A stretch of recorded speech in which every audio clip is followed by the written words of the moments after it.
प्रदाय ज्ञानप्रदाय नारायणाय परिपूर्ण गुणार्णवाय विश्वस्थितिलयोर्नियतिप्रदाय ज्ञानप्रदाय सरसौख्यदुःखसत्कारणाय विदताय नमो नमस्ते। यस्याः कटाक्षमात्रेण ब्रह्मरुद्रेन्द्रपूर्वकाः सुरास्वीयपदान्यापुः सा लक्ष्मीर्मे सुसीदतु। बुद्धिर्बलं यशोधैर्निर्भयस्तमरो गता जाडिम्बात्पदत्वं च हनोमस्मरणात् भवेत्।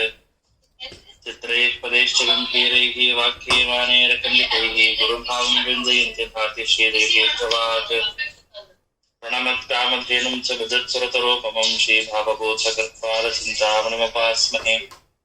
पूज्याय राघवेन्द्राय सप्तधर्मरताय च भजतां कल्पवृक्षाय नमतां कामधेनवे सत्याभिघ्नकराब्जोत्थान् पञ्चाशत्वर्षपूजकान् सत्यप्रमोदतीर्थार्य नौमिन्यायस्मारतान् आपादमौलिपर्यन्तं गुरूणाम् आकृतिं स्मरेत् तेन विघ्नाः नश्यन्ति सिद्ध्यन्ति च मनोरथाः।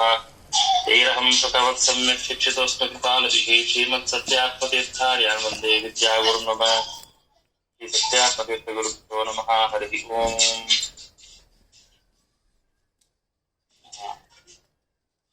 ಮಧುಸೂದನವರ 16ನೇ ಶ್ಲೋಕನ 17ನೇ ಶ್ಲೋಕನ 17 ಆಚಾರ್ಯ ಇವತ್ತು 17 ಅಲ್ವಾ? ಹೌದು ಆಚಾರ್ಯ. ತೇಷಾಂ ಸ್ವರೂಪಮಿದಮೇವ ಯಥೋತ ಮುಕ್ತೌ ಅಪ್ಯೇವಮೇವ ಸತತಃ ಉತ್ತವಿನೀಚರೂಪಾಃ ಸ್ತಬ್ಧಶತಂ ದಶಸಹಸ್ರಮಿತಿ ಸ್ಮ ಯಸ್ಮಾತ್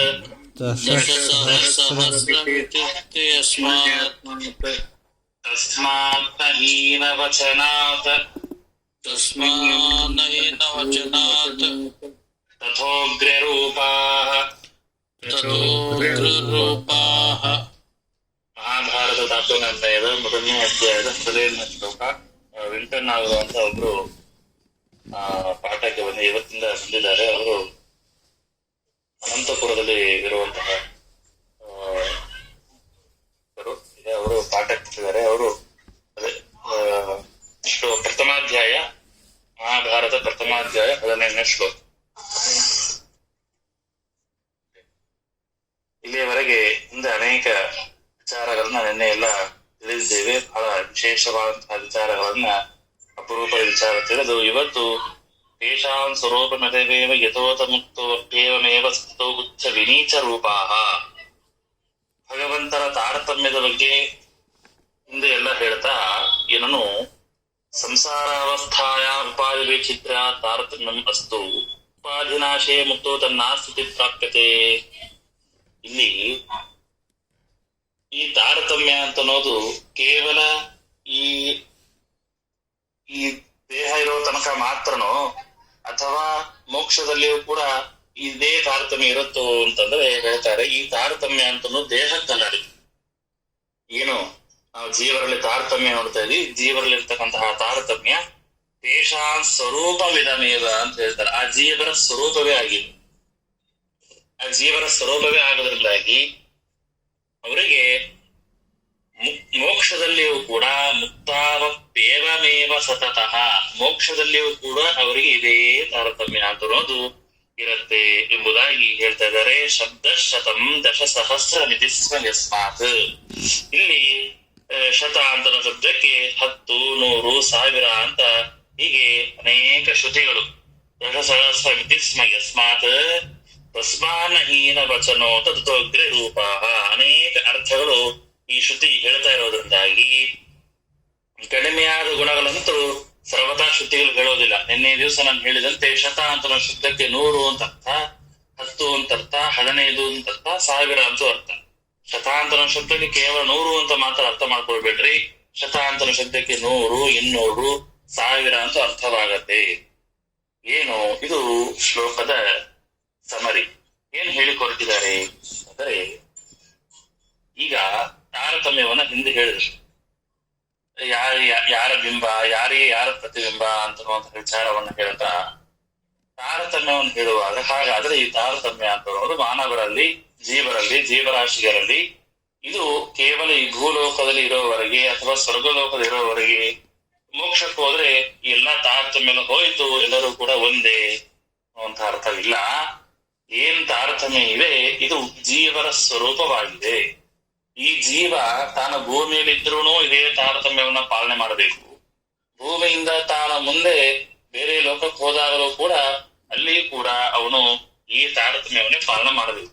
ಉದಾಹರಣೆಗೆ ಬ್ರಹ್ಮ, ಶೇಷ, ಗರುಡ, ಇಂದ್ರ ಇವರೆಲ್ಲರೂ ಕೂಡ ಏನಾಗಿದೆ, ಇವರೆಲ್ಲರೂ ಕೂಡ ಬ್ರಹ್ಮದೇವರು, ರುದ್ರದೇವರು, ಗರುಡ, ಶೇಷ, ಇಂದ್ರ, ಕಾಮ ಅಂತ ಒಂದು ತಾರ 1 by 1. ಹಾಗಾದ್ರೆ ಇವರೆಲ್ಲರೂ ಕೂಡ ಏನಾಗಿದ್ದಾರೆ, ಈಗ ಜೀವರಾಗಿದ್ದಾರೆ, ಅರ್ಥಾತ್ ದೇವತೆಗಳಾಗಿದ್ದಾರೆ. ಇವರು ಮೋಕ್ಷವನ್ನು ಹೊಂದಿದ ಮೇಲೆ ಹಾಗಾದ್ರೆ ಇಲ್ಲಿ ಬ್ರಹ್ಮದೇವರು, ರುದ್ರದೇವರು, ಇಂದ್ರ, ಗರುಡ, ಶೇಷ ಎಲ್ಲರೂ ಕೂಡ ಅಲ್ಲಿ ತಾರತಮ್ಯ ಇರೋದಿಲ್ಲವಾ ಅಂತ ಕೇಳಿದ್ರೆ ಹಾಗಲ್ಲ. ಅವರ ಜೀವ ಸ್ವರೂಪ ಎಲ್ಲಿದ್ದರೂ ಕೂಡ ಒಂದೇನೆ. ಯಾಕೆಂದ್ರೆ ತಾರತಮ್ಯ ಅನ್ನೋದು ಆ ಜೀವರ ಸ್ವರೂಪವಾಗಿದೆ ಎಂಬುದಾಗಿ ಹೇಳ್ತಾ ಇದ್ದಾರೆ. ಅದರ ಮೋಕ್ಷದಲ್ಲಿಯೂ ಕೂಡ ಲಿಂಗದೇಹ ಭಂಗ ಆದ ಮೇಲೂ ಕೂಡ ತಾರತಮ್ಯ ಇಲ್ಲ ಅಂತ ಎಷ್ಟೋ ಮತಗಳು ಹೇಳ್ತಾರೆ. ಹಾಗಿಲ್ಲ, ತಾರತಮ್ಯ ಅಂತಿರೋದು ಇದ್ದೇ ಇದೆ. ಅದರಿಂದಾಗಿ ಇಲ್ಲಿ ಹೇಗೆ ಅಂತಂದ್ರೆ, ನಿನ್ನೆ ದಿನ ನಾನು ಹೇಳಿದಂತೆ ರುದ್ರದೇವರಕ್ಕಿಂತ ಬ್ರಹ್ಮದೇವರು 100-200 ಗುಣಗಳು ಅಧಿಕ ಅಂತ ಹೇಳ್ತಾರೆ. ಹಾಗೆ ರುದ್ರದೇವ ಹೇಳ್ತಾರೆ, ಮತ್ತು ಗರುಡಶೇಷ ಮತ್ತು ಇಂದ್ರನಿಗಿಂತ ರುದ್ರದೇವರು, ಗರುಡಶೇಷರು 100 ಗುಣಗಳು ಹೆಚ್ಚು. ಹೀಗೆ ಯಾರು ಚಿಕ್ಕವರಿದ್ದಾರೆ, ಚಿಕ್ಕವರಿಗಿಂತ ದೊಡ್ಡವರು ಎಲ್ಲರೂ ಕೂಡ ಅಧಿಕವಾದಂತಹ ಗುಣವುಳ್ಳವರು. ಈ ಒಂದು ವಿಚಾರದಲ್ಲಿ ಬ್ರಹ್ಮದೇವರು ಮೊದಲಿನವರು, ರುದ್ರದೇವರು, ಗರುಡ, ಶೇಷ, ರುದ್ರ ಇವರು ಬ್ರಹ್ಮದೇವರು ಆದ್ಮೇಲೆ ಬರ್ತಾರೆ. ಅವರಾದ್ಮೇಲೆ ಇಂದ್ರ ಬರ್ತಾನೆ ಅಂತಿರೋದನ್ನ ಹೇಗೆ ಗಣನೆ ಮಾಡ್ತಾರೆ ಅಂತಂದ್ರೆ, ಅವರ ಗುಣಗಳಲ್ಲಿ ಇರ್ತಕ್ಕಂತಹ ತಾರತಮ್ಯದಿಂದಾಗಿ ಅವರು ಗಣನೆ ಮಾಡ್ತಾರೆ. ಆದ್ರಿಂದ ಏನಾಯ್ತು, ತೇಷಾಂ ಸ್ವರೂಪಮಿದಮೇವ ಯಥೋತ ಮುಕ್ತೌ ಇದಂ ತಾರತಮ್ಯಂ ತೇಷಾಂ ಜೀವಾನಾಂ ಸ್ವರೂಪಮೇವ, ಜೀವರ ಸ್ವರೂಪವೇ ಆಗಿದೆ. ಅದರಿಂದಾಗಿ ಮುಕ್ತಾನಾಮಪ್ಯೇವಮೇವ ಯಥಾ ಸಂಸಾರೇ ಉಚ್ಚ ನೀಚಾಹ. ಟಿಪ್ಪಣಿಕಾರ ಹೇಳ್ತಾರೆ, ಯಾವ ರೀತಿಯಾಗಿ ಸಂಸಾರದಲ್ಲಿ ಉಚ್ಚ ನೀಚಾಹ, ಇವನು ಉಚ್ಚ ಇವನು ನೀಚ ಅಂತಂದ್ರೆ ಅಧಮ ಅನ್ನುವಂತಹ ವ್ಯವಸ್ಥೆ ಇದೆ. ಹೀಗೆ ಮೋಕ್ಷದಲ್ಲಿಯೂ ಕೂಡ ಇದೇ ರೀತಿಯಾಗಿರುತ್ತೆ. ಮುಕ್ತಾವ ತಾರತಮ್ಯ ರೀತಿ ಭಾವ ತದುಕ್ತಂ ಸ್ಕಂದ. ಇದನ್ನು ಎಲ್ಲಿ ಹೇಳಿದ್ದಾರೆ ಅಂತಂದ್ರೆ, ಸ್ಕಂದ ಪುರಾಣದಲ್ಲಿಯೂ ಕೂಡ ಈ ವಾಕ್ಯ ಬರುತ್ತೆ. ಜೀವೋತ್ಪಾದ ಜಿದಾಪೋಕ್ತಃ ಸ್ವರೂಪಂ ವಾಕ್ಯಮೇವ ಚ ಬಾಹ್ಯೋಪಾದರ್ಲಯಂ ಯಾತಿ ಮುಕ್ತೌ ಅನ್ಯಸತು ಸ್ಥಿತಿ ಅಂತನ್ನುವಂತಹ ಪ್ರಮಾಣ ವಚನವನ್ನು ಕೊಟ್ಟು ಈ ವಾಕ್ಯವನ್ನು ಹೇಳ್ತಾರೆ. ಇಲ್ಲಿ ಟಿಪ್ಪಣಿಕಾರರು ಅಥವಾ ಶ್ರೀಮದಾಚಾರ್ಯರು ಹೇಳಿದ್ರು, ಶತ ಪ್ರಸಿದ್ಧವಾಗಿ ಏನ್ರಿ ಸಂಸ್ಕೃತದಲ್ಲಿ ಶತ ಅಂತ 100 ಅಂತ ಅರ್ಥ ಇದೆ. ಸಹಸ್ರಾಂತರ ಶಬ್ದವನ್ನು ಹೇಳಿಕೊಡ್ಲಿಕ್ಕೆ ಸಹಸ್ರಾಂತರ ಅಂತಹ ಶಬ್ದ ಇದೆ. 10 ಅಂತ ಹೇಳಲಿಕ್ಕೆ ದಶ ಅಂತ ಇದೆ. ಹೀಗೆ ಒಂದೊಂದು ಸಂಖ್ಯೆಗೆ ಒಂದೊಂದು ಶಬ್ದಗಳಿರುವಾಗ, ಈಗ ನೋಡ್ರಿ, ನಾವು 100 ರೂಪಾಯಿ ಕೊಡು ಅಂತಂದ್ರೆ 1000 ರೂಪಾಯಿ ಕೊಡ್ತೀವ? ಕೊಡೋದಿಲ್ಲ. ಯಾಕೆ? 100 ರೂಪಾಯಿ ಅಂತಂದ್ರೆ 100 ರೂಪಾಯಿ ಅಂತ ಅರ್ಥನೆ ಮಾಡ್ಬೇಕು ನಾವು. ಅದು ಹೇಗೆ 100 ರೂಪಾಯಿ ಕೊಡು ಅಂತಂದ್ರೆ, ನೀವು ನನಗೆ 1000 ರೂಪಾಯಿ ಕೊಡ್ತೀರಾ? ಸರ್ವಥಾ ಕೊಡುವುದಿಲ್ಲ. ಅಥವಾ 1000 ರೂಪಾಯಿ ಕೊಡಬೇಕು ಅಂತ ಹೇಳುವಂತಹ ಸ್ಥಾನದಲ್ಲಿ 100 ರೂಪಾಯಿ ಕೊಡ್ತೀವಾ? ಕೊಡುವುದಿಲ್ಲ. ಅಥವಾ 100 ರೂಪಾಯಿ ಕೊಡುವಂತಹ ಸ್ಥಳದಲ್ಲಿ 10 ರೂಪಾಯಿ ಕೊಡ್ತೀವಾ? ಕೊಡುವುದಿಲ್ಲ. 100 ರೂಪಾಯಿ ಅಂದ್ರೆ 100 ರೂಪಾಯಿ ಕೊಡಬೇಕು, 10 ರೂಪಾಯಿ ಅಂದ್ರೆ 10 ರೂಪಾಯಿ. ಇಲ್ಲಿ ಏನ್ ಹೇಳ್ತಿದ್ದಾರೆ, ಶತಾಂತರ ಶಬ್ದಕ್ಕೆ 10 ಅಂತ ಅರ್ಥ, 100 ಅಂತ ಅರ್ಥ ಮಾಡ್ಕೊಳ್ಬಹುದು, ಸಹಸ್ರಾಂತರ ಅಂತ ಅರ್ಥ ಮಾಡ್ಕೊಳ್ಬಹುದು. ಹೇಗೆ ಬಾಯಿಗೆ ಬಂದಂತೆ ಹೇಳ್ತಾರ ಶ್ರೀಮದಾಚಾರ್ಯರು ಅಂತಂದ್ರೆ ಇಲ್ಲ. ಅದಕ್ಕೆ ಒಂದು ವಿಶೇಷವಾದಂತಹ ಪುರಾಣದಲ್ಲಿ ಬರ್ತಕ್ಕಂತಹ ಆಗಮದ ವಾಕ್ಯವನ್ನು ಕೂಡ ಶ್ರೀಮದಾಚಾರ್ಯ ಉದಾಹರಣೆ ಕೊಡ್ತಾರೆ. ಶತಂ ದಶ ಸಹಸ್ರಂ ಚ ಪದಮಾನತ್ಯ ವಾಚಕಂ ಯನ್ಮಯೋಕ್ತಂತು ವಚನಂ ಆನಂತ್ಯ ವಾಚಕಂ ಅಂತನ್ನುವಂತಹ ಈ ಒಂದು ಪ್ರಮಾಣ ವಾಕ್ಯವನ್ನ ಶ್ರೀಮದಾಚಾರ್ಯ ಕೋಟ್ ಮಾಡ್ತಾರೆ. ಯಾಕೆ ಅಂತಂದ್ರೆ, ಮುಂದೆ ಬರುವಂತಹ ಜನರು ಶತಾಂತರ ಶಬ್ದಕ್ಕೆ ಶ್ರೀಮದಾಚಾರ್ಯರು ಬಾಯಿಗೆ ಬಂದಂತೆ ಏನೋ ಒಂದು ಅರ್ಥ ಮಾಡಿದ್ರು ಅರ್ಥ ಆಗ್ಬಾರ್ದು. ಹೀಗಾಗಿ ಶತಾಂತರ ಶಬ್ದಕ್ಕೆ ನಾನೇನು ಹೇಳ್ತಾ ಇಲ್ಲ. ಶತಾಂತರ ಶಬ್ದಕ್ಕೆ ಏನರ್ಥ? ದಶ 10 ಅಂತ ಅರ್ಥವಿದೆ, ಸಹಸ್ರ ಅಂತ ಅರ್ಥವಿದೆ. ಪದಂ ಅನಂತ್ಯ ವಾಚಕಂ, ಕೊನೆಯದ ಏನ್ ಹೇಳ್ತಾರೆ, ಅನಂತವಾದಂತಹ ಸಂಖ್ಯೆಯನ್ನು ಹೇಳಿಕೊಡೋದು ಶತ ಅಂತ ಅರ್ಥವಾಗತ್ತೆ ಎಂಬುದಾಗಿ ಹೇಳ್ತಾ ಇದ್ದಾರೆ. ಅಂತೂ ಏನಂತಾಯ್ತು? ತೇಷಾಂ ಸ್ವರೂಪಮಿದಮೇವ ಯಥೋತ ಮುಕ್ತೋ ವಪ್ಯೇವಮೇವ ಸತತೋಚ್ಚ ನೀಚರೂಪಾಃ ಶಬ್ದಂ ಶತಂ ದಶಸಹಸ್ರಂತಿ ಸ್ಮ ಯಸ್ಮಾತ್ ತಸ್ಮಾನ್ನ ಹೀನ ವಚನೋತ್ತ ತಥೋಗ್ರ ರೂಪಾಃ ಎಂಬುದಾಗಿ ಹೇಳಿ ಮುಂದಿನ ಶ್ಲೋಕವನ್ನು ಹೇಳ್ರಿ. ಏವಂ ನರೋತ್ತಮ ಪರಸ್ತು ಏವಂ ನರೋತ್ತಮಪರಸ್ತು ವಿಮುಕ್ತಿಯೋಗ್ಯ ವಿಮುಕ್ತಿಯೋಗ್ಯ ಅನ್ಯೇ ಚ ಸಂಸ್ಮೃತಿಪರಾ अन्ये च संस्कृतिपरा ಅಸುರಾಸ್ತಮೋಗಾಃ ಅಸುರಾಷ್ಟಮೋಗಾಃ ಏವಂ ಸದೈವ ನಿಯಮಃ ಏವಂ ಸದೈವ ನಿಯಮಃ ಕ್ವಚಿದನ್ಯಥಾನ ಕ್ವಚಿದನ್ಯಥಾನ ಯಾವನ್ನ ಪೂರ್ತಿರುತ ಯಾವನ್ನ ಪೂರ್ತಿರುತ ಸಂಸ್ಮೃತಿಗಾಸ್ತಮಸ್ತಾಃ ಸಂಸ್ಕೃತಿಃ ಸಮಸ್ತಾಃ. ಹೀಗೆ ಯದಾ ಮುಕ್ತಾಃ ತದಾ ನ ಸಂಸಾರಿಣಃ ಯದಾ ಸಂಸಾರಿಣಃ ತದಾ ನ ಮುಕ್ತಾಃ ಸಂಸಾರಿಷು ಮುಕ್ತೇಷು ಸದಾ ತಾತ್ಪರ್ಯಂ ತಿಷ್ಠತೆ. ಕಥಂ ನೋಡ್ರಿ,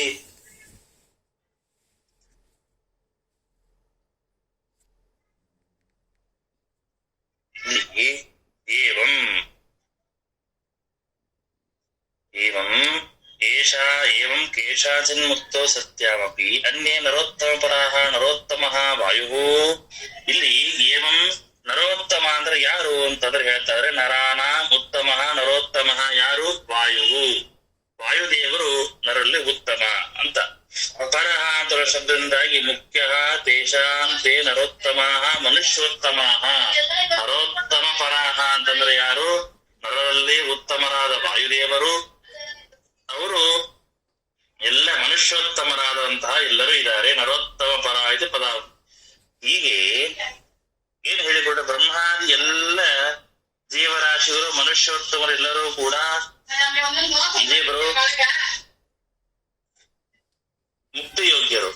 ವಿಮುಕ್ತಿ ಯೋಗ್ಯ ಅಂದ್ರೆ ಸಾಮಾನ್ಯರಾದಂತಹ, ನೋಡ್ರಿ, ಬ್ರಹ್ಮದೇವರು ಕೂಡ ಮೋಕ್ಷಕ್ಕೆ ಯೋಗ್ಯರು. ನರೋತ್ತಮರಾದಂತಹ ಎಲ್ಲ ಮನುಷ್ಯರು ಉತ್ತಮರಾದಂತಹ ಬ್ರಹ್ಮಾದಿ ಎಲ್ಲ ದೇವತೆಗಳು ಮೋಕ್ಷಕ್ಕೆ ಯೋಗ್ಯರಾದಂತಹ ವಿಮುಕ್ತಿ ಯೋಗ್ಯ ಮೋಕ್ಷಕ್ಕೆ ಯೋಗ್ಯರಾದಂತಹ ಅವರು ಇವರು ಬ್ರಹ್ಮಾದಿ ದೇವತೆಗಳು.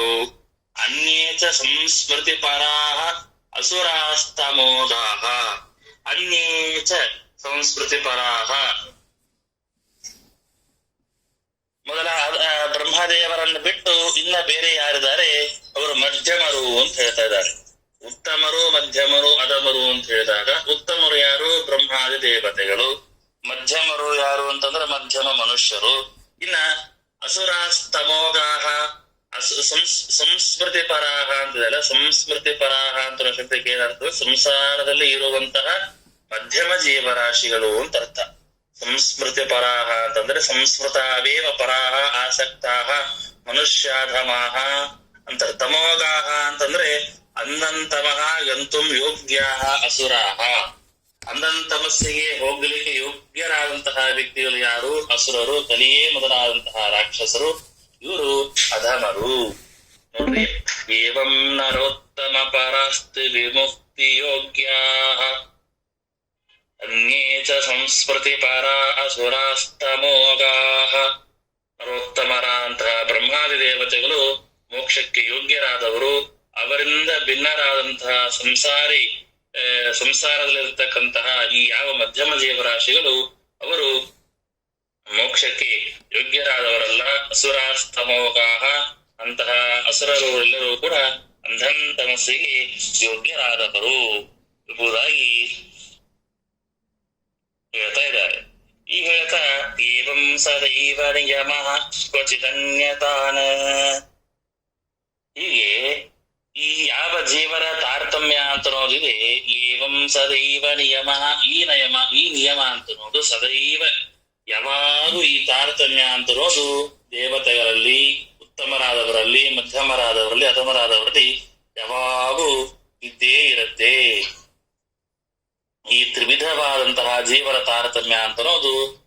ಕ್ವಚಿದನ್ಯತಾನ, ಬೇರೆಯಾಗಿರೋದೇ ಇಲ್ಲ, ಇದೆಲ್ಲವೂ ಕೂಡ ಜೀವ ಸ್ವರೂಪವಾಗಿ ಇರುತ್ತೆ, ಬದಲಾಗುವುದಿಲ್ಲ. ಅದರಿಂದಾಗಿ ಅವರವರ ಸಾಧನೆ ಪೂರ್ತಿ ಆದ ಮೇಲೇನೆ ಪೂರ್ತಿ ಋತ ಸಂಸ್ಕೃತಿಗ ಸಮಸ್ತಾಹ, ಅವರವರ ಸಾಧನೆಗಳು ಪೂರ್ತಿ ಆದ ಮೇಲೇನೆ ಅವರು ಸಂಸಾರದಲ್ಲೇನೆ ಇರ್ತಾರೆ, ಪೂರ್ತಿಯಾಗುವವರೆಗೆ ಸಂಸಾರದಲ್ಲಿ ಇರ್ತಾರೆ.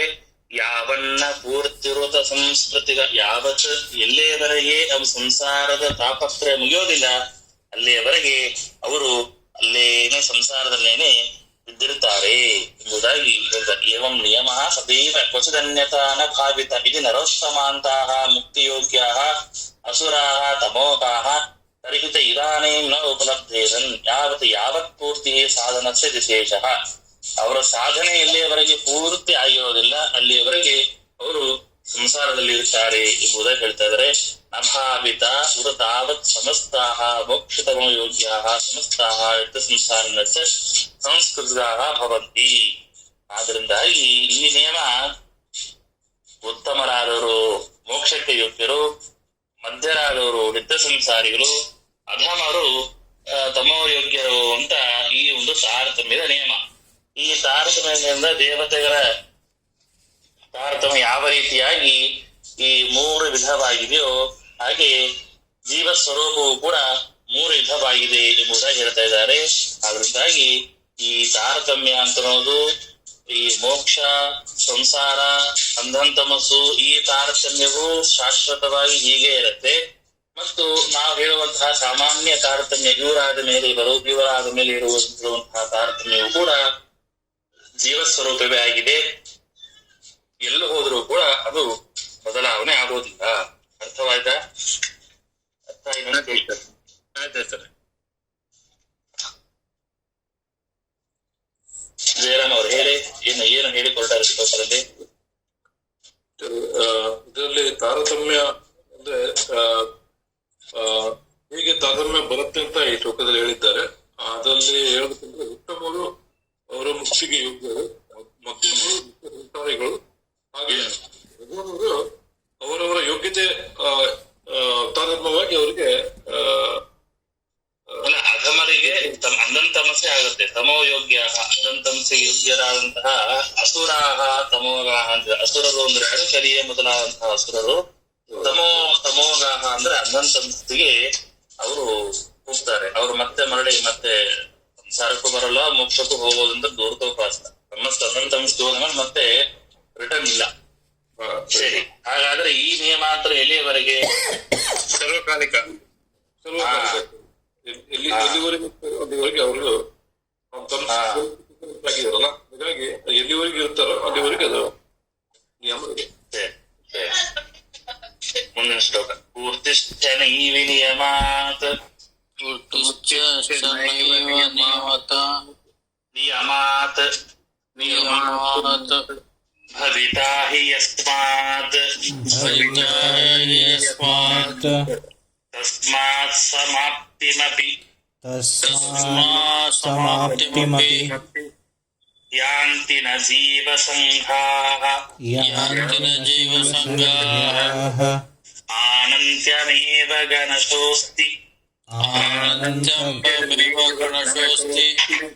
ಯತೋ ಹಿ ತೇಷಾಂ ಇತ್ತಂ ತತಸ್ತಕಲ ಕಾಲ ಗತಾ ಪ್ರವೃತ್ತಿಃ. ಇಲ್ಲಿ ಹಾಗಾದ್ರೆ ಏನಂದ್ರು ಕೊನೆಯದಾಗಿ ಏನಂದ್ರು ಅವರು ಹಿಂದಿನ ಶ್ಲೋಕದಲ್ಲಿ? ಯಾವನ್ನ ಪೂರ್ತಿಯುತ ಸಂಸ್ಕೃತಿಗ ಸಮಸ್ತಾಹ, ಎಲ್ಲಿಯವರೆಗೆ ನಿಮ್ಮ ಸಾಧನೆ ಪೂರ್ತಿ ಆಗಿರೋದಿಲ್ಲ, ಇಲ್ಲಿಯವರೆಗೆ ನಿಮ್ಮ ಸಂಸಾರದ ಪೂರ್ತಿ ಮುಗಿಯೋದಿಲ್ಲ, ಅಲ್ಲಿಯವರೆಗೆ ನಿಮ್ಮ ಮೋಕ್ಷವಿಲ್ಲ ಅಂತ ಹೇಳಿದ್ರು. ಎಲ್ಲಿಯವರೆಗೆ ನಿಮ್ಗೆ ಸಾಧನೆ ಪೂರ್ತಿ ಆಗದೆ ಇರುತ್ತೆ ಅಲ್ಲಿಯವರೆಗೆ ಸಂಸಾರದಲ್ಲೇ ಇರಬೇಕು ಅಂತ ಹೇಳಿದ್ರು. ಸರಿ, ಮತ್ತೆ ಈ ಶ್ಲೋಕ ಹೇಳ್ತಾರೆ. ಹಾಗಾದ್ರೆ ಪೂರ್ತಿಶ್ಚ ನೈವ ನಿಯಮಾತ್ ಭವಿತಾ ಹಿ ಯಸ್ಮಾತ್, ಇಲ್ಲಿ ಎಲ್ಲ ಜೀವರ ಸಾಧನೆ ಒಂದಲ್ಲ ಒಂದು ದಿನ ಪೂರ್ತಿ ಆಗತ್ತೆ ಅಂತ ಅಂದ್ಕೊಳ್ಳೋಣ. ಆಗ ದೇವರು ಎಲ್ಲ ಜೀವರ ಸಾಧನೆ ಯಾವ ಜೀವರಾಶಿಗಳು, ಎಲ್ಲ ಜೀವರಾಶಿಗಳು ಅಂತಂದ್ರೆ ಮಧ್ಯಮ ಜೀವರ ತಮೋಯೋಗ್ಯರಂತರೂ ಸಾಧನೆ ಮಾಡೋದಿಲ್ಲ, ಅವ್ರನ್ನ ಬಿಟ್ಟುಬಿಟ್ರಿ. ಉತ್ತಮರು ಅಂತರೂ ಸಾಧನೆ ಮಾಡಿಬಿಟ್ಟಿದ್ದಾರೆ, ಬಿಟ್ಬಿಟ್ರಿ. ಈ ಒಂದೇ ಒಂದು ಕ್ಯಾಟಗರಿ ಯಾರಂದ್ರೆ ಮಧ್ಯಮರು. ಮಧ್ಯಮರಾದಂತಹ ನಿತ್ಯ ಸಂಸಾರಿಗಳು, ಹಿಂದಿನ ಶ್ಲೋಕದಲ್ಲಿ ಮಧ್ಯಮಲ್ಲಿ ಇರ್ತಕ್ಕಂತಹ ನಿತ್ಯ ಸಂಸಾರಿಗಳು ಏನು ಎಲ್ಲಿಯವರೆಗೆ ಅವರು ಸಂಸಾರದಲ್ಲಿ ಇರ್ತಾರೆ ಅಂತಂದ್ರೆ ಎಲ್ಲಿಯವರೆಗೆ ಅವರು ಸಾಧನೆ ಪೂರ್ತಿ ಮಾಡೋದಿಲ್ಲ, ಅಲ್ಲಿಯವರೆಗೆ ಸಂಸಾರದಲ್ಲಿ ಇರ್ತಾರೆ. ಹಾಗಾದ್ರೆ ಇಲ್ಲೊಂದು ಪ್ರಶ್ನೆ, ಸರಿ, ಯಾವುದೋ ಒಂದು ಪ್ರಸಂಗದಲ್ಲಿ ಸಂಪೂರ್ಣವಾದಂತಹ ಸಾಧನೆ ಮುಗಿಯಿತು, ಎಲ್ಲರನ್ನೂ ಕೂಡ ಭಗವಂತ ಏಕಾಲದಲ್ಲೇನೆ ಅವರ ಸಾಧನೆಯನ್ನು ಎಲ್ಲವನ್ನೂ ಕೂಡ ಪೂರ್ತಿ ಮಾಡ್ತಾರ ಅಂತ ಕೇಳಿದ್ರೆ ಇಲ್ಲ. ಪೂರ್ತಿಶ್ಚ ನೈವ ನಿಯಮಾತ್ ಭವಿತಾದಿ ಯಸ್ಮಾತ್. ಭಗವಂತ ನೋಡಿ, ಈ ನಿತ್ಯ ಸಂಸಾರಿಗಳಲ್ಲಿ ಒಂದು 100 ಕೋಟಿ ಜನ ಇದ್ದಾರೆ ಅಂತ ಅನ್ಕೊಂಡು, 100 ಕೋಟಿ ಜನ ನಿತ್ಯ ಸಂಸಾರಿಗಳಿದ್ದಾಗ ಆ 100 ಕೋಟಿ ಜನರಿಗೆ ಅಥವಾ 50 ಕೋಟಿ ಜನರಿಗೆ ಏಕಕಾಲದಲ್ಲೇನೆ ಭಗವಂತ ಸಾಧನೆ ಮಾಡಿಸ್ತಾನೆ ಅಂತ ಹೇಳಿಬಿಟ್ರೆ ಸರ್ವತಃ ಯಸ್ಮಾತ್, ಯಾವ ಕಾರಣದಿಂದ, ಪೂರ್ತಿಶ್ಚ ಸಂಸಾರ ಸಂಪೂರ್ಣವಾಗಿ ಜೀವರಾಶಿಗಳನ್ನ ಭಗವಂತ ಸಾಧನೆ ಮಾಡಿಸೋದಿಲ್ಲ. ಯಾಕೆ ಅಂತಂದ್ರೆ ಹೇಳ್ತಾರೆ, ಈಗ ಆಯಾ ಕಾಲದಲ್ಲಿ ಆಯಾ ಜೀವ ಸಂಸಾರನ ಬಿಡುಗಡೆ ಮಾಡಬೇಕು ಅಂತ ದೇವರ ಸಂಕಲ್ಪದ. ಏನ್ ಸಂಕಲ್ಪ ಅಂತಂದ್ರೆ ನೋಡ್ರಿ, ಆನಂತ್ಯಮೇವ ಗಣಶಸ್ತಿ ಯತೋ ಹಿ ತೇಷಾಂ ವಿತ್ತಂ ತತಃ ಸಕಲ ಕಾಲಗತ ಪ್ರವೃತ್ತಿ. ಭಗವಂತರ ಸಂಕಲ್ಪ ಹೀಗಿದೆ ನೋಡ್ರಿ. ಏನಂತ ಸಂಕಲ್ಪ ಇದೆ? ಆನಂತಂ ತೇಷಾಂ ಬ್ರಹ್ಮಾದಿಪದ ಯೋಗ್ಯಾನಾಂ ಗಣಶ್ಚ ಅನಂತಮೇವ ಯಸ್ಮಾನ್ ಭವಿತ ತಸ್ಮಾತ್ ಜೀವ ಸಂಘ ಸಮಾಪ್ತಿನಯಾಂತಿ. ದೇವರ ಸಂಕಲ್ಪ ಏನಿದೆ ಅಂತಂದ್ರೆ ಯಾವ ಕಾಲದಲ್ಲಿ ಯಾರನ್ನ ಸಂಸಾರನ ಬಿಡುಗಡೆ ಮಾಡಬೇಕು ಅಂತ ದೇವರ ಸಂಕಲ್ಪ ಹೀಗಿದೆ. ಹೀಗಾಗಿ ಆ ದೇವರ ಸಂಕಲ್ಪ ಆಗಿರೋದ್ರಿಂದಾಗಿ ಏಕಕಾಲದಲ್ಲೇನೆ ಎಲ್ಲಾ ಜೀವರಾಶಿಗಳನ್ನ ಸಂಸಾರದಿಂದ ಮುಕ್ತರನ್ನಾಗಿ ಮಾಡೋದಿಲ್ಲ. ನಿಯಮ ಅಂತ ಹೇಳ್ತಾರೆ. ಏನು ಭಗವಂತ ನಿಯಮ ಏನು? ಹರಿಸಂಕಲ್ಪ ಅಂತ ಹೇಳ್ತಾರೆ. ಪೂರ್ತಿ ಸಾಧನ ಸಮಾಪ್ತಿ ಯಸ್ಮಾತ್ ಭವಿತ. ಸಂಪೂರ್ಣವಾದಂತಹ ಸಾಧನ ಎಲ್ಲ ಜೀವರಾಶಿಗಳು ಏಕಕಾಲದಲ್ಲೇನೆ ಸಾಧನ ಅಂತ ಅನ್ನೋದು ಆಗೋದಿಲ್ಲ. ಆದ್ರಿಂದ ಜೀವ ಸಂಘ ಸಮಾಪ್ತಿ ನಯಾಂತಿ. ಜೀವರ ಸಂಸಾರದಲ್ಲಿ ಇರುವಂತಹ ಜೀವರಾಶಿಗಳು ಸಂಸಾರದಲ್ಲಿ ಮುಕ್ತರಾದರು ಸಂಪೂರ್ಣವಾಗಿ ಅಂತ ಹೇಳಿಕ್ ಬರೋದಿಲ್ಲ. ಒಂದಿಷ್ಟು ಜನ ಮುಕ್ತರಾಗ್ತಾರೆ, ಒಂದಿಷ್ಟು ಜನ ಉಳ್ಕೊಳ್ತಾರೆ. ಯಾಕೆ ಅಂತಂದ್ರೆ ಪೂರ್ತಿ ಭಾವೇ ನಿಮಿತ್ತಮಾಹ. ಯಾಕೆ ಸಂಪೂರ್ಣವಾಗಿ ದೇವರು ಎಲ್ಲರನ್ನ ಮುಕ್ತರನ್ನಾಗಿ ಮಾಡೋದಿಲ್ಲ? ಈ ಪ್ರಶ್ನೆ ಬರುತ್ತೆ. ಗೋಪಾಲ್ ಅವರೇ, ಅರ್ಥ ಆಯ್ತಾ ಹೇಳೋದು? ಅರ್ಥ ಆಯ್ತಿರುತ್ತದೆ. ಏನ್ ಹೇಳಿಕೊಟ್ಟು ಹೇಳಿ. ಅಂದ್ರೆ ಈಗ ಸಂಸಾರಿಗಳು ಅನ್ನುವಂಥವ್ರಿಗೆ ಇದು ಮುಕ್ತಿ ಕೊಡಬೇಕು ಅಂತ ಹೇಳಿ ಒಂದೇ ಸಲಕ್ಕೆ ಎಲ್ಲಾ ಸಂಸಾರಿಗಳು ಏಕಕಾಲದಲ್ಲೇನೆ ಆ ರೀತಿ ಮೋಕ್ಷಕ್ಕೆ ಹೊಂದ್ಲಿಕ್ಕೆ ಸಾಧ್ಯನೇ ಇಲ್ಲ. ಅದರಲ್ಲಿ ಕೆಲವರು ಉಳಿತಾರೆ. ಅದು ಯಾಕಂದ್ರೆ ಇದು ಭಗವಂತನ ಸಂಕಲ್ಪ ಆಗಿರ್ತದೆ ಅಂತ. ಭಗವಂತರ ಸಂಕಲ್ಪ ಹೀಗಿದೆ ಒಂದು. ಇನ್ನೊಂದು ಆನಂತ್ಯಂ. ಆನಂತ್ಯಮೇವ ಗಣಶೋಸ್ತಿ. ಅನಂತ್ಯ ಪ್ರಮಾಣ, ಭೂ ಪ್ರಮಾಣವಾಗಿದೆ. ಏನು ಗಣಗಳು ಅಂತ? ತೇಷಾಂ ಬ್ರಹ್ಮಾದಿ ಪ್ರಯೋಗ್ಯಾನಾಂ ಗಣಶಶ್ಚ ಅನಂತ್ಯಮೇವ. ಬ್ರಹ್ಮಗಣ, ರುದ್ರಗಣ, ಇಂದ್ರಗಣ, ಋಷಿಗಳ ಗಣ, ದೇವಗಣ, ರಾಕ್ಷಸಗಣ, ಮಾನವರ ಗಣ, ಯಕ್ಷರ ಗಣ, ಕಿನ್ನರರ ಗಣ, ಗಂಧರ್ವರ ಗಣಗಳು ಅಂತ ಗಣಾನಾಂ ಆನಂತ್ಯ. 100 ಗಣಶೋಸ್ತಿ ಅನಂತ್ಯಮೇವ. ಅನೇಕ ಗಣಗಳಿದೆ.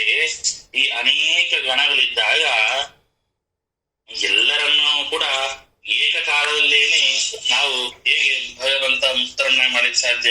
ಏನೋ ಒಂದು 100 ಜನ ಇರ್ತಾರೆ, ಹೋಗ್ಲಿ 1 ಕೋಟಿ ಜನ, 2 ಕೋಟಿ ಜನ ಅಂತಂದ್ರೆ ಭಗವಂತ ಮಾಡಬಹುದು ಏನೋ. ಆದ್ರೆ ಎಲ್ಲ ಗಣಗಳು ಅನಂತವಾಗಿದೆ.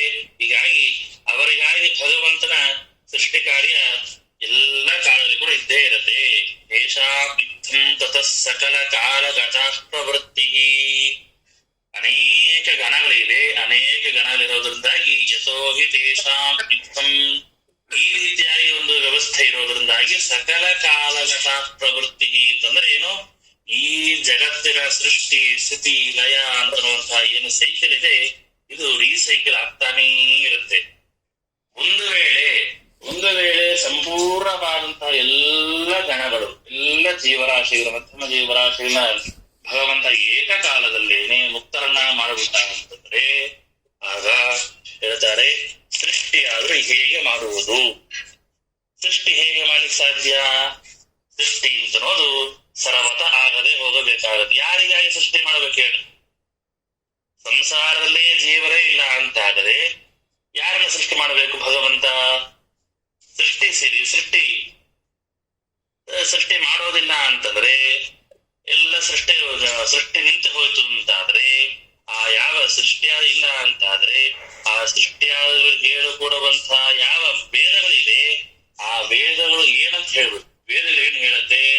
ಭಗವಂತ ಸೃಷ್ಟಿಯಾದಿಗಳನ್ನು ಮಾಡ್ತಾನೆ, ಸೃಷ್ಟಿಯಾದಿ ಅಷ್ಟಕರ್ತೃತ್ವ ಭಗವಂತನಿಗೆ ಇದೆ, ಆ ಸಾಮರ್ಥ್ಯ ಭಗವಂತನಿಗೆ ಅಂತ ವೇದಗಳು ಹೇಳುತ್ತೆ. ವೇದಗಳು ಹೇಳೋದು ಅಂತಂದ್ರೆ ಅದು ಭಾರಿ ಪ್ರಮಾಣವಾದಂತಹ ಮಾತು. ವೇದಗಳು ಹೇಳ್ತಾ ಇದೆ ದೇವರು ಸೃಷ್ಟಿಯಾದಿಗಳನ್ನು ಮಾಡ್ತಾನೆ ಅಂತ ಹೇಳ್ತಾ ಇದೆ.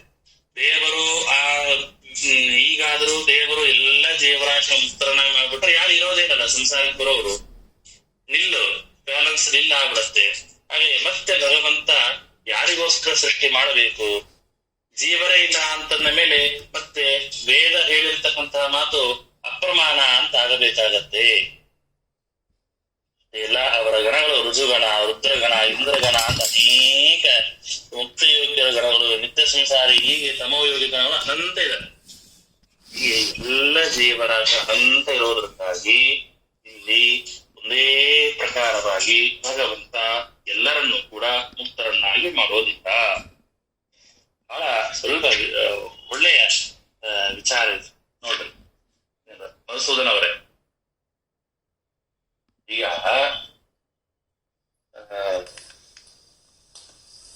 ಪ್ರಶ್ನೆ ಮಾಡ್ತೀನ, ದೇವರು ಎಲ್ಲರನ್ನೂ ಕೂಡ ಮುಕ್ತರನ್ನ ಮಾಡೋದಿಲ್ಲ. ಯಾಕೆ ಅಂತಂದ್ರೆ ಶ್ರೀಮದಾಚಾರ್ಯ ಹೇಳಿದ್ರು ಆನಂತ ಏನು ಗಣಗಳು ಅನೇಕ ಗಣಗಳಿದೆ, ರುಜುಗಣ, ಬ್ರಹ್ಮಾದಿ ಎಲ್ಲ ಗಣಗಳಿದೆ. ಎಲ್ಲ ಗಣಗಳಿರೋದ್ರಿಂದಾಗಿ ಅವರಲ್ಲಿ ಎಲ್ಲರೂ ಕೆಲವರು ಹೋಗ್ತಾರೆ, ಇನ್ನು ಕೆಲವು ಸಂಸಾರಗೋಸ್ಕರ ಭಗವಂತ ಸೃಷ್ಟಿಯನ್ನು ಮಾಡಬೇಕು ಅಂತ ಉತ್ತರ ಕೊಟ್ಟು. ಸರಿ, ಒಂದು ವೇಳೆ ಎಲ್ಲರನ್ನೂ ಕೂಡ ದೇವರು ಮುಕ್ತರನ್ನಾಗಿ ಮಾಡದ ಅಂತಾದ್ರೆ ಏನಾಗತ್ತೆ ಹೇಳಿ? ಎಲ್ಲರನ್ನು ಒಂದೇ ಸಲ ಮಾಡಿದ್ರೆ ಮತ್ತೆ ಸೃಷ್ಟಿ ಮತ್ತೆ ಮಾಡಕ್ಕೆ ಹೋಗಲ್ಲ, ಸೃಷ್ಟಿ ಮಾಡುವಂತಹ ಪ್ರಾಸೆಸ್ ನಿಂತು ಹೋಗುತ್ತೆ. ಅಂದ್ರೆ ಫ್ಯಾಕ್ಟ್ರಿನ ಬಂದಂಗೆ ಯಾಕೆ ಸೃಷ್ಟಿ ಮಾಡೋದಕ್ಕೆ ನಿಂತಾಗ್ಬಿಡುತ್ತೆ, ನಿಂತು ಹೋಗುತ್ತೆ? ಇವು ಯಾರ್ಯಾರ ಗುಣಗಳ ಪ್ರಕಾರ ಅವ್ರ ಮುಕ್ತಿ ಕೊಟ್ಟಿರ್ತಾರಲ್ಲ, ಅವ್ರಿಗೆ ಎಲ್ಲರಿಗೂ ಒಂದೇ ಸಲ ಕೊಡಕ್ಕಾಗಲ್ಲ. ಸೃಷ್ಟಿ ಯಾಕೆ ಮಾಡ್ಲಿಕ್ಕೆ ಬರೋದಿಲ್ಲ? ಇವಾಗ ಎಲ್ಲರೂ ಒಂದೇ ಸಲ ಮೋಕ್ಷ ಹೋಗ್ಬಿಟ್ರೆ ಮತ್ತೆ ಪುನರ್ಜನ್ಮ. ಅದು ಉತ್ತರ ಹೇಳ್ಬೇಕು. ಎಲ್ಲರೂ ಮೋಕ್ಷಕ್ಕೆ ಹೋಗ್ಬಿಟ್ರೆ ಯಾರನ್ನ ಸೃಷ್ಟಿ ಮಾಡೋರು ಯಾರನ್ನ ಭಗವಂತ ಸರಿ ಸೃಷ್ಟಿ ಮಾಡ್ಲಿಲ್ಲ, ಏನಾಯ್ತು ಈಗ? ಅದ್ರದ್ದು ಏನಾಯ್ತು ಈಗ? ಬೇಡ ಬಿಡ್ರಿ. ವೇದ ಏನ್ ಹೇಳತ್ತೆ? ಭಗವಂತ ಸೃಷ್ಟಿಯಾದಿ ಕರ್ತೃಗಳು ಮಾಡುವನು ಭಗವಂತ ಅಂತ ವೇದ ಕೊಂಡಾಡತ್ತೆ. ವೇದ ಒಂದು ಕಡೆ ಸೃಷ್ಟಿಯಾದಿನ ಮಾಡುವನು ಭಗವಂತ ಅಂತ ಹೇಳಿ, ಈ ಕಡೆ ಸೃಷ್ಟಿಯನ್ನ ಮಾಡ್ಲಿಕ್ಕೆ ಜೀವರಾಶಿಗಳೇ ಇಲ್ಲ ಅಂತ ಆಗ್ಬಿಟ್ರೆ ಅವಾಗ ಏನಾಯ್ತು? ವೇದ ಅಪ್ರಮಾಣ ಅಂತ ಆಯ್ತು. ಹೀಗಾಗಿ ಒಂದು ವೇದಕ್ಕೆ ಅಪ್ರಮಾಣ ಅಂತ ಬರಬೇಕಾಗತ್ತೆ ಮೊದಲನೇದು. ಎರಡನೇದು ಅದು ಸಾಧ್ಯನೂ ಇಲ್ಲ. ಯಾಕೆ ಅಂತಂದ್ರೆ ಎಲ್ಲ ಜೀವರಾಶಿಗಳು ಕೂಡ ಒಂದೇ ರೀತಿಯ ಸಾಧನೆ ಮಾಡೋದಿಲ್ಲ. ಎಲ್ಲ ಜೀವರಾಶಿಗಳಿಗೂ ಏಕಕಾಲದಲ್ಲೇನೆ ಅಪರೋಕ್ಷ ಜ್ಞಾನ ಆಗೋದಿಲ್ಲ ಅಲ್ವಾ?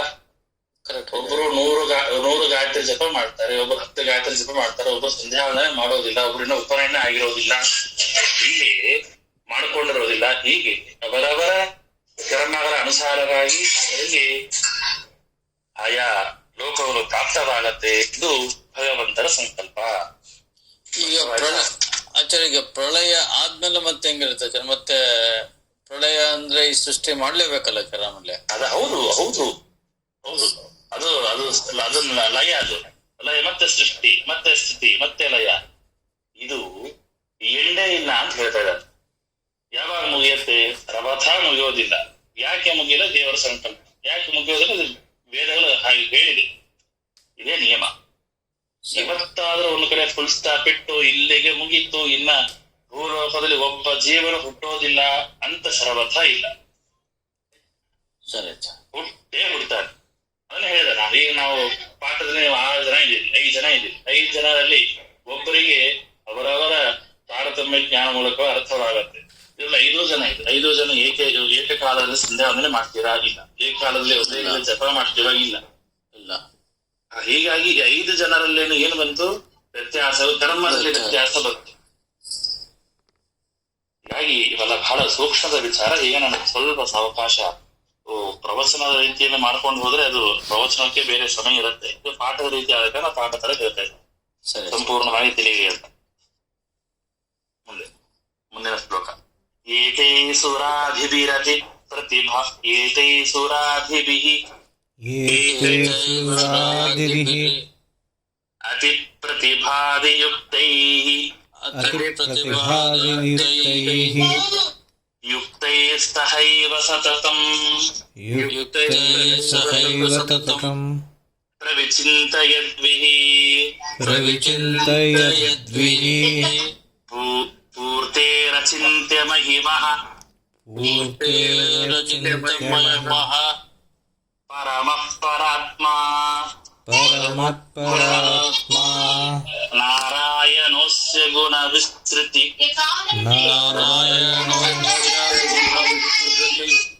ಅನ್ಯಗಾತ್ವ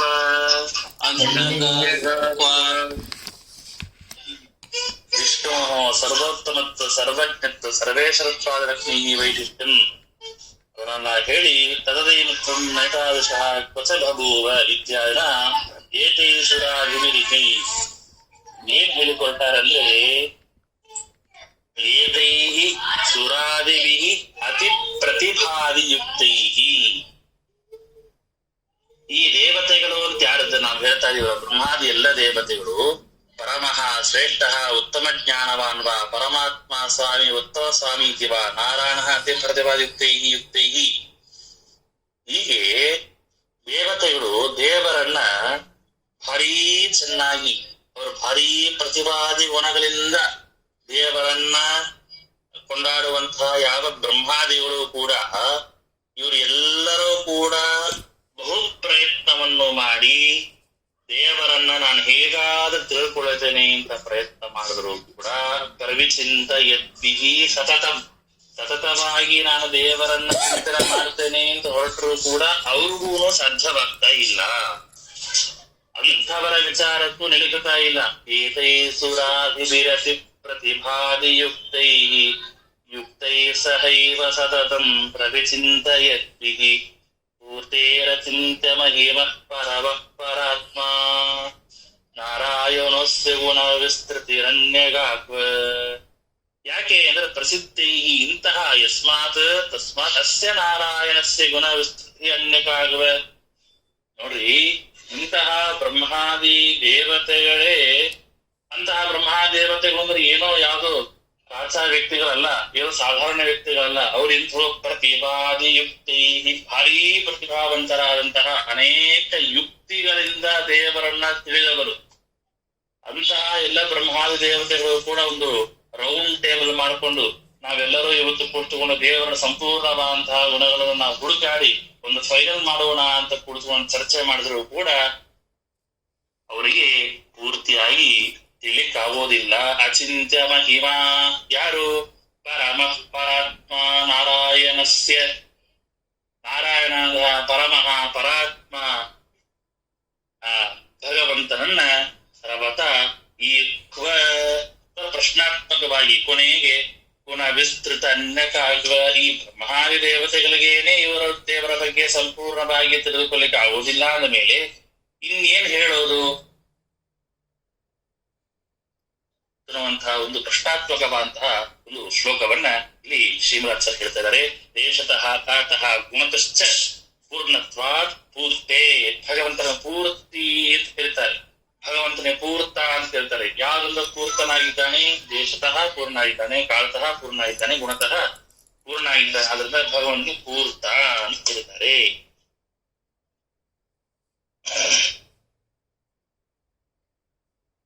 ಮುಂದೆ ಸಾಮ್ಯಂ ನ ಚಾಸ್ಯ ಪರಮೇನ ಚ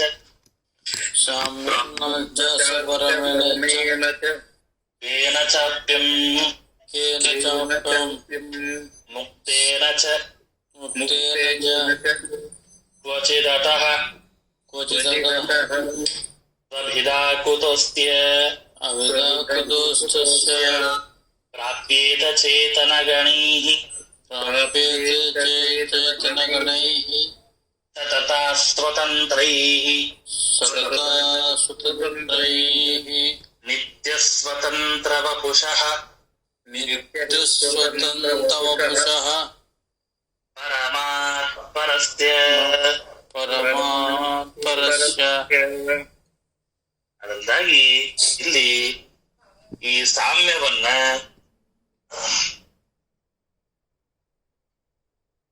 ಅಸ್ಯ ಹರೇಃ ಸಾಮ್ಯಂ, ಈ ಭಗವಂತನ ಸಾಮ್ಯವನ್ನ ಕೇನಾಪಿ ಮುಕ್ತೇನ, ಮುಕ್ತರಾದಂತಹ ಮುಕ್ತರೆಂದಲೂ ತಿಳಿದುಕೊಳ್ಳಿಕ್ಕೆ ಆಗುವುದಿಲ್ಲ. ಕೇನಾಪಿ ಸಾಮ್ಯೇನ, ಮುಕ್ತರ ಜೊತೆಗೆ ಸಾಮ್ಯವನ್ನ ನಾವು ಮುಕ್ತರೆಂದಲೂ ಕೂಡ ಭಗವಂತನ ಸಾಮ್ಯವನ್ನ ಹೇಳಿಕ್ ಬರೋದಿಲ್ಲ. ಪರಮೇನ ಉತ್ತಮೇನ, ಪರಮೋತ್ತಮರಾದಂತಹ ಬ್ರಹ್ಮಾದಿಗಳಿಂದಲೂ ಕೂಡ ಭಗವಂತನ ಸಾಮ್ಯವನ್ನ ಹೇಳಿಕ್ ಬರೋದಿಲ್ಲ. ಉತ್ತಮರಾದಂತಹ ಮುಕ್ತರಾದಂತಹ ಬ್ರಹ್ಮಾದಿ ದೇವತೆಗಳು ಯಾರೆಂದಲೂ ಕೂಡ ಪಡೆಯಲಿಕ್ಕೆ ಆಗೋದಿಲ್ಲ ಯಾರ ಸಾಮ್ಯವನ್ನ, ದೇವರ ಭಗವಂತನ ಸಾಮ್ಯವನ್ನ. ಅಸ್ಯ ಹರೇಃ ಸಾಮ್ಯಂ ಕೇನಾಪಿ ಮುಕ್ತೇನ ಪರಮೇನ ಉತ್ತಮೇನ ಬ್ರಹ್ಮಣಾಪಿ ನ ಚಾಪ್ಯಂ ನ ಕೇವಲ ವಿಮುಕ್ತೇನ ತೇನಕ್ಕಿಂತ ಮುಕ್ತೇನಾಪಿ ನ ಪ್ರಾಪ್ಯಂ. ದೇವರ ಸಾಮ್ಯವನ್ನ, ಸರಿ ನಾನು ಇನ್ನು ಸಂಸಾರದಲ್ಲಿದ್ದೇನೆ, ನಾನು ದೇವರು ಈಕ್ವಲ್ ಆಗಿಲ್ಲ, ಮೋಕ್ಷಕ್ಕೆ ಹೋದ ಮೇಲೆ ನಾನು ದೇವರ ಮನೆಯಲ್ಲೇ ಇರ್ತೇನೆ, ಹೀಗಾಗಿ ನಾನು ದೇವರ ಒಂದು, ನಾನು ದೇವರೇ ಸಮಾನ, ದೇವರು ಮೋಕ್ಷ ವೈಕುಂಠದಲ್ಲಿದ್ದೇನೆ, ನಾನು ವೈಕುಂಠದಲ್ಲಿದ್ದೇನೆ, ನಾನು ಸಮಾನ ಅಂತ ನಾವು ಯಾರಾಗ ಹೇಳ್ತೀವಿ ಅಂತಂದ್ರೆ, ನೀನೇನು ಹೇಳೋದು ಬ್ರಹ್ಮಾದಿ ದೇವತೆಗಳಿಗೇನೆ ದೇವರ ಜೊತೆ ಸಮಾನವಾಗಲಿಕ್ಕೆ ಸಾಧ್ಯನೇ ಇಲ್ಲ. ಪ್ರಾಪ್ಯೇತ ಚೇತನ ಗಣೈ, ಯಾರಿಂದಲೂ ಆಗೋದಿಲ್ಲ ಅಂತಂದ್ಮೇಲೆ ಅವರ ಅಭೇದನವನ್ನ, ಅಭೇದ ದೇವರಿಗೂ ನಮಗೂ ಅಭೇದವನ್ನ ಚೇತನ ಸಮೂಹಗಳು ಪಡೆಯುವುದು ಹೇಗೆ ಸಾಧ್ಯ? ಪ್ರಾಪ್ಯೇತ ಚೇತನಗಣೈ ಸತತಾ ಸ್ವತಂತ್ರೈ ನ ಕುತಃ ನೈತ್ಯ ಚೇತನ ಕ್ವಚಿತ್ ಕಾಲೇ ಚೇತನಗಣೈ ಕುತಃ ನ ಪ್ರಾಪ್ಯತೆ ಯತಃ ಅತಃ ಅಸ್ಯ ಅಭಿದಾ ಅಂತ ಶಬ್ದವನ್ನ ಇಟ್ಟಿದ್ದಾರೆ. ಕ್ವಚಿತ್ ಅಭಿದಾ ಕುತೋಸ್ಯ, ಅಭಿದಾ ಅಂದ್ರೆ ಅಭೇದವನ್ನ ಚೇತನಗಣೈ ಕುತಃ ಪ್ರಾಪ್ಯತೆ.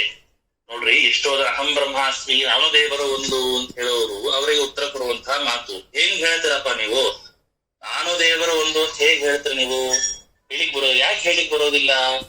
ನೀನ್ ಹೇಳೋದು ಹುಚ್ಚತನ, ದಡ್ಡತನ. ಯಾಕೆ? ಬ್ರಹ್ಮಾದಿ ದೇವತೆಗಳಿಗೆ ಏನೇ ದೇವರು ಸಾಮ್ಯವಲ್ಲ ಅಂತಂದ ಮೇಲೆ ನಿಮ್ಗೆ ಹೇಗೆ ದೇವರು ಸಮಾನ ಆಗ್ತಾನೆ? ಸಮಾನ ಆಗ್ಲಿಕ್ಕೆ ನ ಪ್ರಾಪ್ಯತೆ, ಸಮಾನ ಆಗ್ಲಿಕ್ಕೆ ಸಾಧ್ಯನೇ ಇಲ್ಲ. ಆದ್ರಿಂದಾಗಿ ಚೇತನಗಣ ಸುತಾ ಅಸ್ವತಂತ್ರೈ, ಅಸ್ವತಂತ್ರರಾದಂತಹ ನಿತ್ಯ ಸ್ವತಂತ್ರ ವಪುಷತ್ ಪರಮಾತ್ಪರಸ್ಯ. ಯಾಕೆ ಅಭೇದ ಹೇಳಿಕ್ ಬರೋದಿಲ್ಲ? ಚೇತನಗಣೈ ಸತತ ಅಸ್ವತಂತ್ರೈ, ಈ ಚೇತನಗಣ ಅಂತಂದ್ರೆ ಜೀವರಾಶಿಗಳ ಸಮೂಹಗಳು ಅಸ್ವತಂತ್ರವಾಗಿದೆ. ಭಗವಂತನಾದ್ರೂ ನಿತ್ಯ ಸ್ವತಂತ್ರ ವಪುಷ ಪರಮಾತ್ಪರಸ್ಯ, ಭಗವಂತನಾದ್ರೂ ನಿತ್ಯನಾಗಿದ್ದಾನೆ, ಸ್ವತಂತ್ರನಾಗಿದ್ದಾನೆ.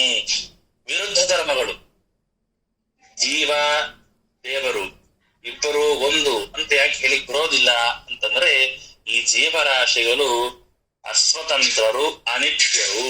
ಅಂದ್ರೆ ಜೀವರಾಶಿಗಳು ಜೀವನಿತ್ಯನೇ, ಜೀವನಿತ್ಯ ಆದ್ರೆ ಅಸ್ವತಂತ್ರ, ಭಗವಂತ ಸ್ವತಂತ್ರ ನಿತ್ಯ.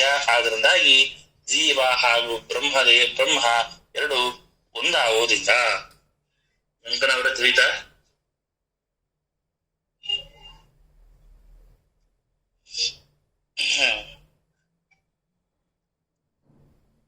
ಮುಂದೆ ಅರ್ಥೋಯಮೇವ ನಿಖಿಲೈರಪಿ ವೇದವಾಕ್ಯೈಃ,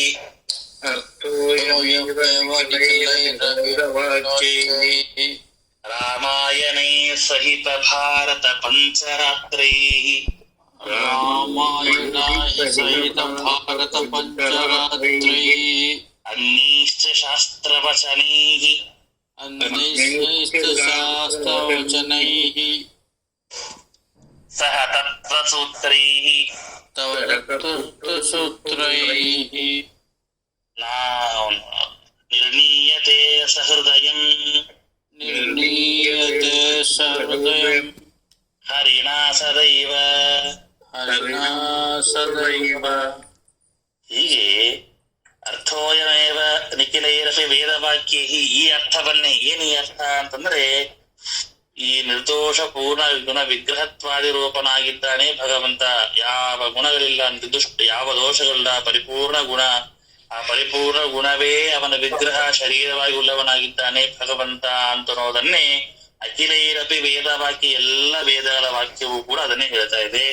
ಭಾರತ ಪಂಚರಾತ್ರಾಭ್ಯಾಂ ಸಹಿತೈ ನಿಖಿಲೈ ವೇದವಾಕ್ಯೈ, ಮಹಾಭಾರತವೇ ಮೊದಲಾದಂತಹ ಪಂಚರಾತ್ರಗಳು, ರಾಮಾಯಣಗಳು, ರಾಮಾಯಣದಲ್ಲಿರ್ತಕ್ಕಂತಹ ವಾಕ್ಯಗಳು ಎಲ್ಲವೂ ಕೂಡ ಏನಂತ ಹೇಳ್ತಾ ಇದೆ, ಭಗವಂತ ನಿರ್ದೋಷ ಪೂರ್ಣ ಗುಣ ವಿಗ್ರಹ ಅಂತ ಹೇಳ್ತಾ ಇದೆ. ಅಷ್ಟೇ ಅಲ್ಲ, ಅನ್ನೇಷ್ಟ ಶಾಸ್ತ್ರವಚನೈ, ಶಾಸ್ತ್ರವಚನ ಅಂದ್ರೆ ಪುರಾಣ ವಚನಗಳು, ತತ್ವಸೂತ್ರೈಹಿ ಅಂತಂದ್ರೆ ಏನು, ತತ್ವ ನಿರ್ಣಾಯಕವನ್ನು ಮಾಡುವಂತಹ ಬ್ರಹ್ಮಸೂತ್ರಗಳು, ಎಲ್ಲವೂ ಕೂಡ ಸಹೈವ ಏಕಾರ್ಥ ಪ್ರತಿಪಾದಕತ್ವೇನ ಮಿಳಿತೈಹಿ, ಎಲ್ಲವೂ ಕೂಡ ಒಂದೇ ವಿಚಾರವಲ್ಲೇ ಒಂದೇ ರೀತಿಯಾಗಿ ಹೇಳ್ತಾ ಇದೆ. ಏನು ಅಂತ, ದೇವರು ಸರ್ವೋತ್ತಮ, ದೇವರಿಗೂ ಜೀವನಿಗೂ ಭೇದನೆ ಹೊರತಾಗಿ ಅಭೇದ ಇಲ್ಲ. ಯಾಕೆ? ದೇವರು ಭಗವಂತ ಸ್ವತಂತ್ರ. ನೀಷ್ಟ ಶಾಸ್ತ್ರವಚನೈ ಸಹ ತತ್ವಸೂತ್ರೈ ನಿರ್ಣೀಯತೆ ಸಹೃದಯಂ ಹರಿನಾ ಸಹೈ ಸದೈವ. ಈ ಎಲ್ಲವನ್ನೂ ಕೂಡ ಯಾರು ಹೇಳಿದ್ದಾರೆ ಅಂತಂದ್ರೆ, ಹರಿನಾ ಸಾಕ್ಷಾತ್ ಭಗವಂತನೇ ಎಲ್ಲರಿಂದ ಶ್ರೇಷ್ಠ ಅಂತನ್ನೋದನ್ನ ಏನ್ ಹೇಳ್ತಾ ಇದಾರೆ, ಈ ಎಲ್ಲ ಪುರಾಣಗಳು ವೇದಗಳು ಎಲ್ಲವೂ ಕೂಡ ಹೇಳ್ತಾ ಇದೆ. ಆದ್ರಿಂದಾಗಿ ಇದನ್ನ ನಾವು ವೇದವನ್ನೇ ನಾವು ತಿಳಿಯಬೇಕೇ ಹೊರತು ಅಭೇದವನ್ನ ಸರ್ವತ ನಾವು ತಿಳಿಯಬಾರದು.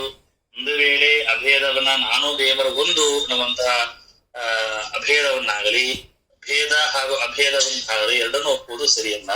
ನೋಡ್ರಿ, ಇಷ್ಟು ವಿಚಿತ್ರ ಅಂತಂದ್ರೆ, ಶ್ರೀಮದಾಚಾರ್ಯ ಶಾಸ್ತ್ರವನ್ನ ಓದ್ತೀವಿ, ಬಾರಿ ಒಮ್ಮೆ ಬೇರೆ ಬೇರೆ ಅನ್ಯ ಮತದವರ ರಾಮಾನುಜರ ದ್ವೈತ ಮತಗಳನ್ನ ಅಧ್ಯಯನ ಮಾಡಿದಾಗ ವಿಚಿತ್ರ ಹೇಳ್ತಾರೆ.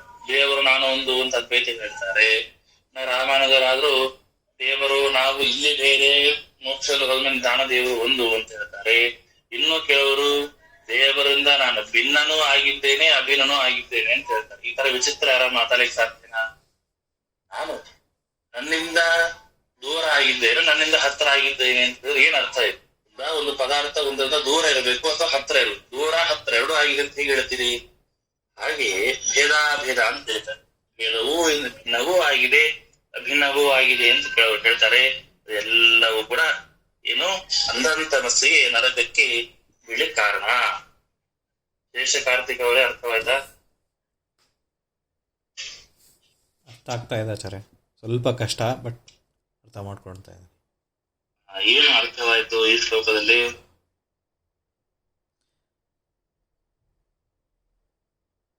ಅರ್ಥೋಯಮೇವ ನಿಖಿಲೈ, ದೇವರು ಸರ್ವೋತ್ತಮ ಹಿಂದಿನ ಶ್ಲೋಕದಲ್ಲಿ ಹೇಳಿದ್ರು.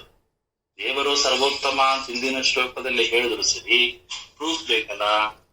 ಸರಿ, ದೇವರು ಸರ್ವೋತ್ತಮ ಅಂತ ಶ್ರೀಮದಾಚಾರ್ಯ ಕೇವಲ ಈ ಮಹಾಭಾರತ ತಾತ್ಪರ್ಯವನ್ನು ಹೇಳಿದ್ರೆ ನಾವ್ಯಾಕೆ ಒಪ್ಪಬೇಕು ಅನ್ನುವಂತಹ ಅನೇಕ ಪ್ರಶ್ನೆಗಳು. ಅದಕ್ಕೆ ಶ್ರೀಮದಾಚಾರ್ಯ ಈ ಶ್ಲೋಕದ ಉತ್ತರ ಕೊಡ್ತಾ ಇದ್ದಾರೆ.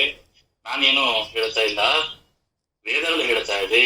ಆ ವೇದವನ್ನ ಫಾಲೋ ಮಾಡುವಂತಹ ಮಹಾಭಾರತ, ರಾಮಾಯಣ ಅಂತ ಗ್ರಂಥಗಳು ಹೇಳ್ತಾ ಇದೆ. ತತ್ವವನ್ನ ನಿರ್ಣಯ ಮಾಡುವಂತಹ ಬ್ರಹ್ಮಸೂತ್ರಾದಿಗಳು, ಬ್ರಹ್ಮಸೂತ್ರ ಎಲ್ಲದರಲ್ಲಿಯೂ ಕೂಡ ಏನಂತ ಪ್ರತಿಪಾದನೆ ಮಾಡ್ತಾ ಇದ್ದಾರೆ ಹೇಳಿ? ಏನಂತ ಹೇಳ್ತಾ ಇದ್ದಾರೆ? ದೇವರು ಸರ್ವೋತ್ತಮ ಅಂತ. ದೇವರೇ ಸರ್ವೋತ್ತಮನೇ ಹೊರತು ದೇವರು ಹಾಗೂ ಜೀವ ಯಾಕೆ ಒಂದು ಅಂತ ಯಾಕೆ ಹೇಳಿ ಬರುವುದಿಲ್ಲ?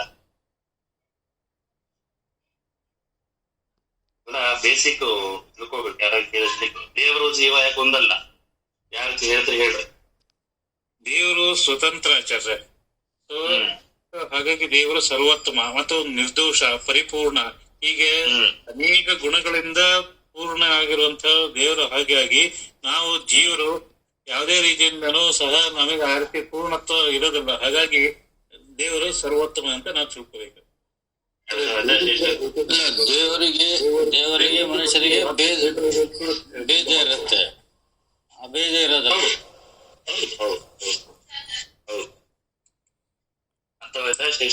ಹಾ, ತಿಳಿತು ಆಚಾರ್ಯ.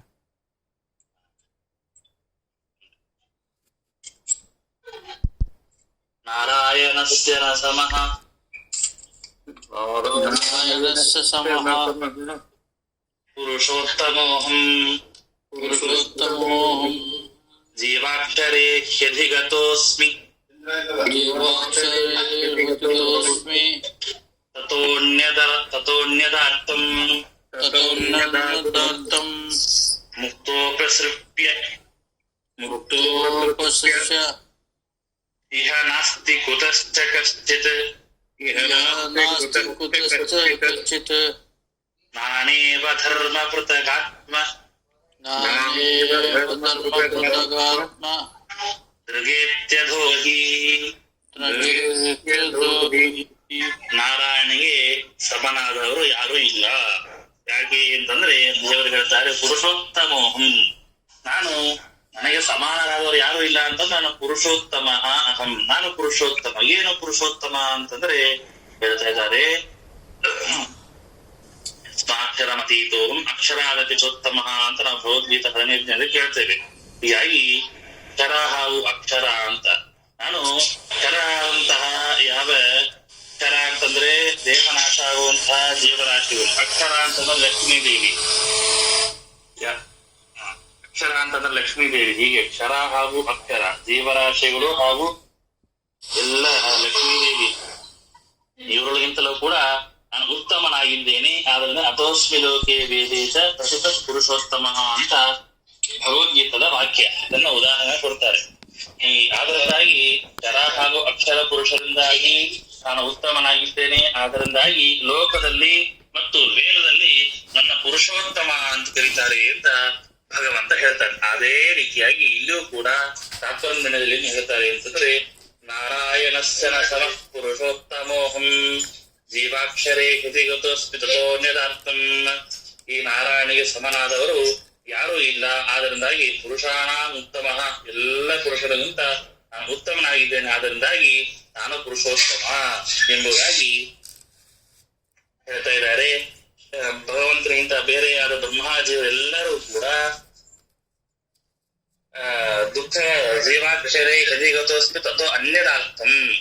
ಎಲ್ಲರೂ ಕೂಡ ಏನಾಗತ್ತೆ, ಎಲ್ಲ ದೇವರನ್ನ ಬಿಟ್ಟು ಎಲ್ಲರೂ ಕೂಡ ಒಂದಲ್ಲ ಒಂದು ದುಃಖಕ್ಕೆ ಅವರು ವಶರಾಗಿದ್ದಾರೆ. ಆದ್ರೆ ದೇವರಿಗೆ ಮಾತ್ರ ಯಾವ ತರ ದುಃಖಗಳು ಇಲ್ಲ. ದುಃಖವಾದ್ರೆ ಮುಕ್ತರು ಭಗವಂತರನ್ನೇ ಆಶ್ರಯಿಸಿಕೊಂಡಿದ್ದಾರೆ, ಭಗವಂತನ ರೂಪಕ್ರಿಯಾದಿಗಳನ್ನೇ ಅವರು ಆಶಯ ಮಾಡಿಕೊಂಡಿದ್ದಾರೆ.